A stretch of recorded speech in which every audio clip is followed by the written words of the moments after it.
Good evening to everyone. This is Aruna. ఈరోజు నేను doctor BR Ambedkar గారి గురించి చెప్తున్నాను. బాబాసాహెబ్ అంబేద్కర్ లేదంటే డాక్టర్ బిఆర్ అంబేద్కర్ అలాగనే అందరికీ చాలామందికి తెలుసు, కానీ అసలు పేరు చాలామందికి తెలియదు. ఆయన అసలు పేరు భీమ్ రావ్ రామ్జీ అంబేద్కర్. ఆయన ఒక మధ్యప్రదేశ్కు సంబంధించి ఒక దళిత మెహర్ కులానికి సంబంధించిన వ్యక్తి. ఆయన చిన్నప్పుడే ఒక 5-6 ఇయర్స్ ఉన్నప్పుడే తన తల్లి చనిపోయింది. ఆయన చిన్నప్పటి నుంచి కూడా అంటరానితనం అంటే ఏంటో, దానికి ఆయన ఎంతగా గురయ్యారో, ఎంతగా బాధపడ్డారో, ఎంతగా కృషించిపోయారో దాని గురించి ఆయన తెలుసుకుని ఆ అసమానత అంటరానితనం రూపు మాపాలని చెప్పేసి ఆయన ఎంతో పోరాటం చేశారు. ఆయన 1891 ఏప్రిల్ 14న జన్మించడం జరిగింది. 1956 డిసెంబర్ 6న ఆయన స్వర్గస్థులయ్యారు. ఈ మధ్యలో ఆయన ఎనలేని కృషి, ఎనలేని పోరాటం, ఎనలేని ప్రయత్నాలు చేశారు. ఎవరి కోసం? దళిత స్త్రీలకు, ఎస్సీ స్త్రీలకు, అంటే బీసీ స్త్రీలకు, వీళ్ళకే కాకుండా ప్రతి కులం వారికి కూడా, ప్రతి స్త్రీ కూడా సమాన హక్కులు పొందాలి, పురుషుడితో పాటు సమాన హక్కులు పొందాలి. ఒక ఉద్యోగంలోనే కాదు, ఒక చదువులోనే కాదు, ఒక ఆస్తుల్లోనే కాదు, ఏ విషయంలో అయినా కానీ ప్రతి దాంట్లోనూ కూడా స్త్రీకి కూడా ప్రధాన పాత్ర ఉండాలి, ప్రధానంగా అందరితోనూ కూడా ముందంజలో ఉండాలి అని చెప్పేసి ఆయన ఎంతన్నా కృషి చేశారని చెప్పడంలో అతిశయోక్తి లేదు. ఆయన చిన్నప్పుడు చదువుకోవడానికి స్కూల్కి రానిచ్చేవారు కాదు. ఒకవేళ ఏమన్నా బలవంతంగా ఏమన్నా వెళ్ళినా కూడా ఆయన్ని అంత దూరాన్న ఒక గోనె పట్టా వేసి కూర్చోమనేవారు. అలా కూర్చుని ఆయన అభ్యాసం చేసేవారు. ఏవైనా మంచినీళ్ళు తాగాలి అంటే గనక ఎవరన్నా పైనుంచి ఇలా పోస్తుంటే ఇలాగా దోసులు పట్టుకుని తాగాలి. ఒకవేళ పోసేవాళ్ళు కూడా, అంటే ప్యూను అలా ఎవరో ఒకళ్ళు వచ్చి పోసేవారు. ఒకవేళ ప్యూన్ ఏమైనా సెలవు పెట్టేటంటే ఆ రోజు తాగడానికి మంచిలు కూడా ఉండేవి కాదు. అంత దరిద్రపు జీవన వ్యవస్థలో ఆయన చాలా బాధపడుతూ జీవించారు. ఎలాగైతేనో ఒక డిగ్రీని పూర్తి చేశారు బాంబేలో. డిగ్రీ పూర్తి చేసి హయ్యర్ స్టడీస్కి వెళ్ళాలి అంటే అక్కడ డబ్బు కావాలి. అక్కడ ఒక బరోడా సంస్థలో ఉద్యోగాన్ని తెచ్చుకున్నారు. ఎందుకంటే ఆయన కృషి, ఆయన మంచితనం ఆ బరోడా సంస్థ యజమానికి నచ్చి, ఒక 10 సంవత్సరాలు మానకుండా నా దగ్గర ఉద్యోగం చేస్తానంటే నీ పై చదువులకి కావాల్సినంత డబ్బు నేను ఇస్తాను, నువ్వు నా దగ్గర ఉద్యోగం చేసి తీర్చుకుంది అని చెప్పేసి ఒక పత్రాన్ని రాయించుకొని ఆయన పై చదువులకి, అంటే కొలంబియా విశ్వవిద్యాలయంలో ఆయన మాస్ డిగ్రీ చేసి లండన్ వెళ్ళి అక్కడ న్యాయశాస్త్రాన్ని అభ్యసించారు. ఈ రకంగా ఆయన చదువు కంప్లీట్ చేసుకోవడం జరిగింది. అయితే చిన్నప్పటి నుంచి కూడా ఈ అంటరానితనాన్ని మనకి రూపుమాపాలని చెప్పేసి ఎనలేని కృషి. అంటే ఒక బావి ఉందంటే ఆ బావిలో నీళ్లు తాగాలంటే కూడా అక్కడ పర్మిషన్ అనేది ఉండేది కాదు. ఒకవేళ ఎవరైనా తాగితే కనుక వాళ్ళని ఎంతో హింసించేవారు. ఆ బావి దగ్గర కూడా వెళ్ళేవారు కాదు. అలాగే ఆయన చదువుకునేటప్పుడు కూడా ఆయన ముట్టుకుంటేనే ఏదో పాపం తగులుతున్నట్టు అంటుకునేవారు కాదు ఎవరు కూడా. చాలా చాలా అంటే చాలా దయనీయమైన జీవితాన్ని ఆయన గడిపారు. చిన్నప్పటి నుంచి కూడా ఏదో పేరెంట్స్ అన్నాక ఏవో సమస్యలు ఉంటాయి, ఏవో కొన్ని రుణాలు ఉంటాయి. ఆ రుణాలు తీర్చడానికి పిల్లల్ని బాల కార్మిక వ్యవస్థలు, అంటే ఒక ఇండస్ట్రీస్లో అలా పెట్టేసి, కర్మాగారాల్లో పెట్టేసి వాళ్ళకి పనికి పంపించేవారు. అది కూడా ఆయన ఆ వ్యవస్థను కూడా రూపుమాపి ప్రతి పిల్లలు చదువుకోవాలి అంటే స్త్రీలని ఎవరు పంపించేవారు కాదు చదవడానికి. ఒకవేళ వెళ్ళినా కూడా అగ్రకులాల వారు కూడా రానిచ్చేవారు కాదు. అవన్నిటిని కూడా మార్చాలి, ప్రతి ఒక్కరు కూడా విద్యను అభ్యసించాలి అని చెప్పేసి ఆయన కంకణం కట్టుకున్నారు. ఈ పిల్లలు కూడా బాల కార్మిక వ్యవస్థ నుంచి ఆయన దూరం చేసి ప్రతి ఒక్కరిని కూడా చదివించాలి. వాళ్ళ తల్లులతో చెప్పేవారు వెళ్ళి, ప్రతి ఇంటికి వెళ్ళి, అమ్మ మీకు ఎన్నైనా రుణాలు ఉండొచ్చు. మీ భర్తలు రుణాలు తీర్చుకోవడానికి ఇక్కడ మీ పిల్లల్ని కూడా అక్కడ పనికి పెడుతున్నారు. మీ భర్తల మీద పోరాటం చేసన్నా, మీరు కష్టపడైనా మీ పిల్లల్ని చదివించండి. పిల్లల్ని చదివించే రెస్పాన్సిబిలిటీ పూర్తిగా తల్లే తీసుకోవాలి. తల్లిదే రెస్పాన్సిబిలిటీ అని చెప్పేసి అక్కడ ఆయన చెప్పారు. అదేవిధంగా ఈ రోజు వరకు కూడా ప్రతి ఇంటిలోనూ కూడా ఎక్కువగా రెస్పాన్సిబిలిటీ అనేది అంటే చదివించడం అనేది ఎక్కువగా ఇంట్రెస్ట్ చూపించడం అనేది ఎక్కువగా తల్లే పిల్లల్ని చూస్తుందనటంలో ఆశ్చర్యం లేదు. అంటే తండ్రి సంపాదించి డబ్బులు ఇచ్చేంత వరకు ఉన్నా కానీ ఎక్కువగా చదివించాలని చెప్పేసి ప్రతి తల్లి కూడా కృషి చేస్తుంది. ఆ నినాదాన్ని ఇప్పటి వరకు కూడా అలాగా పాటిస్తున్నారు. ఇంకొక రకంగా ఏంటంటే ప్రతి స్త్రీని కూడా అంటే ఒక ఇంటిలో ఆ కొడుకులతో పాటు కూతురు కూడా సమాన హక్కు ఉంటుంది, ఆస్తి హక్కు ఉంటుంది. అలాగే ప్రతి వారు కూడా మనకి చూడండి మనకి రైట్స్ ఉన్నాయి, అది ఫండమెంటల్ రైట్స్ ఉన్నాయి. ఫండమెంటల్ రైట్స్లో మనకి 14 to 18 వరకు కూడా మనకి రైట్ ఈక్వాలిటీ గురించి చెప్పారు. అలాగే మనకి రైట్ టు ప్రాపర్టీ అంటే 31 రైట్లో కూడా మనకి 31 ఆర్టికల్లో కూడా మనకి అది రైట్ టు ప్రాపర్టీ గురించి కూడా చెప్పడం జరిగింది. అంటే ఆస్తిలో ప్రతి ఒక్కరు కూడా సమానులే అని చెప్పడం జరిగింది అక్కడ. ఇక్కడ రైట్ టు ఈక్వాలిటీలో 14 నుంచి 18 ఆర్టికల్స్లో ఏం చెప్తున్నారంటే చట్టం ముందు అందరూ సమానులే. ప్రతి ఒక్కరు కూడా అంటే విద్యార్హత కూడా ప్రతి ఒక్కరికి సమానంగా అందివ్వాలి. ఉద్యోగాల్లోనూ, ప్రభుత్వ ఉద్యోగాల్లోనూ, అలాగే ప్రతి చోట కూడా వాళ్ళతో పాటు పురుషులతో పాటు వీళ్ళకి సమాన వేతనం ఇవ్వాలి, సమాన ఉద్యోగాలు ఇవ్వాలి అని చెప్పేసి నొక్కి ఒక్కాడించడం జరుగుతుంది. ఎక్కడ కూడా వేరియేషన్ లేకుండా ప్రతి ఒక్కరు కూడా సమానమే అని చెప్పింది. ఇంకా ఏం చెప్తుందంటే ఎన్నో చట్టాలను తీసుకొచ్చారు ఆయన. ఇంకా ఏంటంటే ప్రసూతి సమయంలో కూడా ఏదో కొన్ని రోజులు వాళ్ళు సెలవిచ్చేవారు, తర్వాత శాలరీ కట్ చేసుకునేలాగా సెలవిచ్చేవారు. అది తక్కువ రోజులు. కానీ అలా కాకుండా కొంచెం ఎక్కువ రోజులు సెలవు ఇవ్వాలి. అలాగే వాళ్ళకి సెలవులు ఇచ్చిన వాళ్ళు కూడా వేతనంతో కూడిన సెలవులు ఇవ్వాలని చెప్పేసి ఆ చట్టాన్ని కూడా తీసుకొచ్చిన మహానుభావుడు ఆయన. అంతేకాదు ఎక్కడైనా కానీ స్త్రీ గౌరవించబడాలి. ప్రతి చోట కూడా స్త్రీ గౌరవించబడాలి. అంటే స్త్రీ వంటింటికే పరిమితం అవ్వకుండా ఒక భర్తకు భార్య ఎప్పుడు కూడా ఒక స్నేహితురాలిలా ఉండాలి, ఒక సహచర్యలు చేసే విధంగా ఉండాలి తప్ప వంటింటికే అంకితం అయిపోయి బయట ప్రపంచం చూడకుండా ఉండకూడదు. అలాగని చెప్పేసి భర్త తిట్టినా కొట్టినా వాడు ఎలాగైనా హింసించినా పడి ఉండవలసిన అవసరం లేదు. అంటే ఎంతన్నా కానీ భర్త చెడు మార్గంలో వెళ్తే గనక మార్చుకోవాల్సిన బాధ్యత ఎంతన్నా కానీ భార్యకు ఉంది, మార్చుకోవాలి. ఎప్పుడు కూడా భర్తను సమార్గంలో పెట్టుకునే బాధ్యత ఎంతన్నా ఉంది.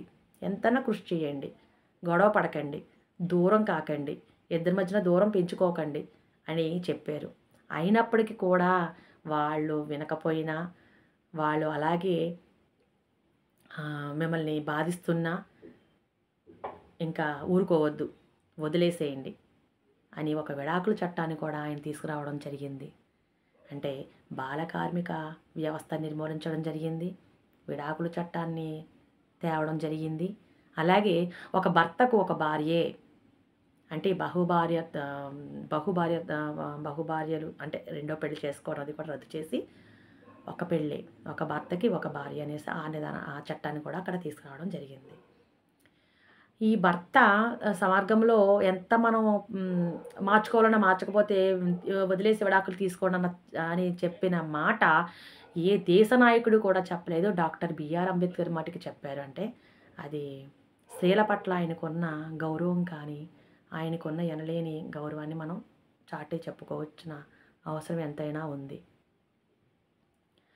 ఆయన చిన్ననాటి నుండి కూడా ఆయన ఎన్నో చట్టాలను తీసుకొచ్చి స్త్రీల కోసం, స్త్రీల హక్కుల కోసం, స్త్రీలకు అణగారిన వర్గాల వరకు రిజర్వేషన్లు కల్పించి అంటే ప్రతీది కూడా ఒక ఎస్సీకో, బీసీకో కాకుండా ప్రతి కులం వారికి కూడా, ప్రతి కులం వారిలోనూ కూడా ఒక స్త్రీ గురించి ఆయన పోరాటం ఎక్కువగా చేశారు.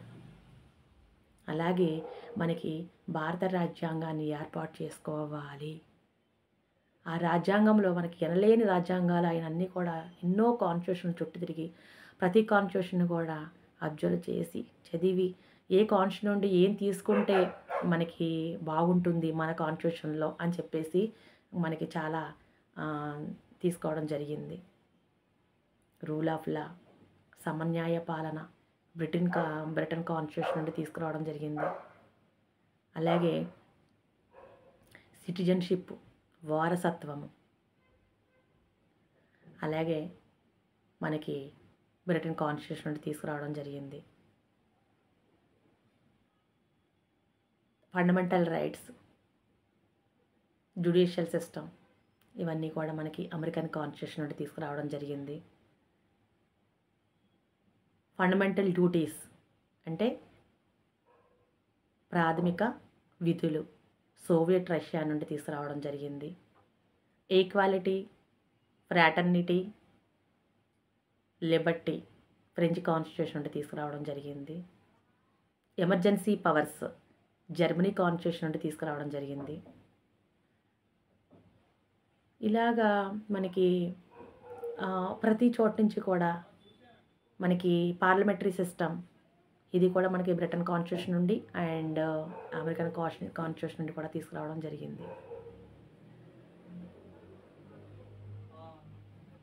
మనకి ఇంకలాగా ప్రతి చోట ఎక్కడైతే ఏమైతే బాగున్నాయో ఆ అంశాన్ని తీసుకొచ్చి మన రాజ్యాంగంలో ఏర్పాటు చేస్తే మనకు కూడా బాగుంటుంది అని చెప్పేసి తీసుకురావడం జరిగింది. అలా మనకి 2 సంవత్సరాల 11 నెలల 18 రోజులు పట్టింది. మన కాన్స్టిట్యూషన్ చాలా పెద్దది. అంటే బ్రిటన్ కాన్స్టిట్యూషన్ అంటే లిఖిత రాజ్యాంగము, అంటే మనది చేతితో రాయబడింది. స్పష్టంగా ప్రతి లాంగ్వేజ్ వారికి కూడా అందరికీ అర్థమయ్యే విధంగా మనకి ఇక్కడ లిఖించబడిన రాజ్యాంగము. మనకి ఇక్కడ రాజ్యాంగాన్ని రచించడానికి కూడా ఎంతకాలం పట్టింది? 2 సంవత్సరాల 11 నెలల 18 రోజులు పట్టిందని చెప్పుకున్నాం. ఎంత అమౌంట్ స్పెండ్ చేశారంటే 63,96,729 రూపాయలు ఖర్చు చేశారు. మనది ఐరావతంతో పోలుస్తారు మన కాన్స్టిట్యూషన్. ఇది చాలా పెద్దది. ఈ రకంగా మనకి రాజ్యాంగం మనకి తెచ్చిన మహానుభావుడు. ఆయన రాజ్యాంగ నిర్మాతగానే అందరికీ తెలుసు. ఆయన ఒక ఆర్థికవేత్త, ఒక సామాజిక సంఘ సంస్కర్త, అలాగే ఒక రాజకీయవేత్త, రాజ్యాంగానికి నిర్మాతే కాదు పితామహుడు అని కూడా చెప్పుకోవచ్చు. ఆయన మన రాజ్యాంగం తీసుకురావడానికి కూడా ఎనలేని కృషి చేశారు. ఆయన ఎన్నో హక్కులు తీసుకురావడంలో కూడా అక్కడ అది హక్కులు అక్కడ చట్టాలని చేసేటప్పుడు అక్కడ parliament bill Hindu code bill అక్కడ పాస్ అవ్వకపోతే ఎందుకు నేను ఇక్కడ న్యాయశాస్త్రం చదివాను, న్యాయశాఖ మంత్రిగా కూడా నేను ఇక్కడ ఉన్నాను, అయినప్పటికీ కూడా ఇక్కడ నేనేమి చేయలేకపోతున్నాను, ఆ హక్కుల్ని తేలేకపోతున్నాను స్త్రీల కోసం అని చెప్పేసి కొన్ని హక్కుల గురించి ఆయన న్యాయశాఖ మంత్రి పదవిని కూడా వదులుకున్న మహానుభావుడు. అలాంటి మహానుభావుడిని మనం ఎంతైనా కానీ గౌరవించాలి, ఎంతన్నా తలుచుకోవాలి. ఎంతైనా ప్రతిరోజు కూడా మనం ఆయన నిత్య పారాయణంలాగా ప్రతిరోజు కూడా మనం చదువుకునేటప్పుడు ఆయన్ని గురించి ఎంతన్నా కానీ చదువుకోవాలి. అలాగే మన పిల్లలకు కూడా మనం ఆయన గురించి గుర్తు చేస్తూ ఉండాలి.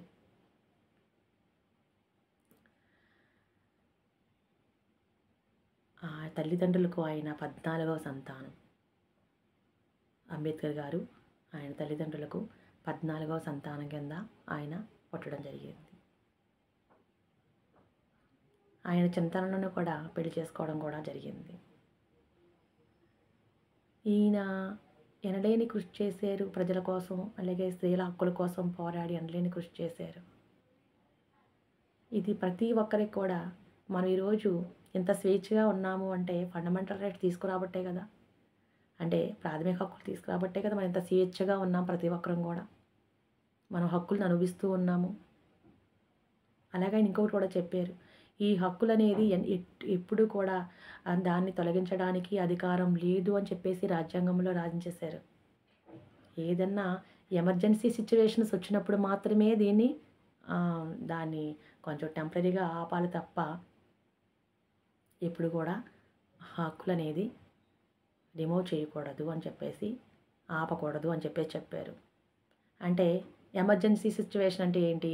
జాతీయంగా అంటే నేషనల్‌గా ఏదన్నా భూకంపాలు గానీ, సునామీలు కానీ, ఏదన్నా ఫైనాన్షియల్ ప్రాబ్లమ్ గానీ అలాంటివి బాగా వచ్చినప్పుడు కొద్ది కాలం పాటు ఈ రైట్స్ అనేవి టెంపరరీగా నిలిపివేయబడతారు. తప్పితే ఇంక ఎట్టి పరిస్థితుల్లోనూ కూడా వాటిల్ని ఆపే అధికారం ఎవరికీ లేదని చెప్పేసి కాన్స్టిట్యూషన్‌లో అక్కడ రాయించబడింది. ఈ రకంగా ఆయన ప్రజలకు ఎనలేని సేవ చేసి అంటే అంటరానితనాన్ని చాలా అంటే ముట్టుకుంటేనే ఏదో పాపంతో కుట్టుతున్నట్టుగా ఆ వర్గాని వారికి చాలా అన్యాయం జరిగేది. ప్రతి ఒక్కరు కూడా దళితులు కూడా ఇక్కడ మనకి రాజకీయంగా కూడా రావాలి.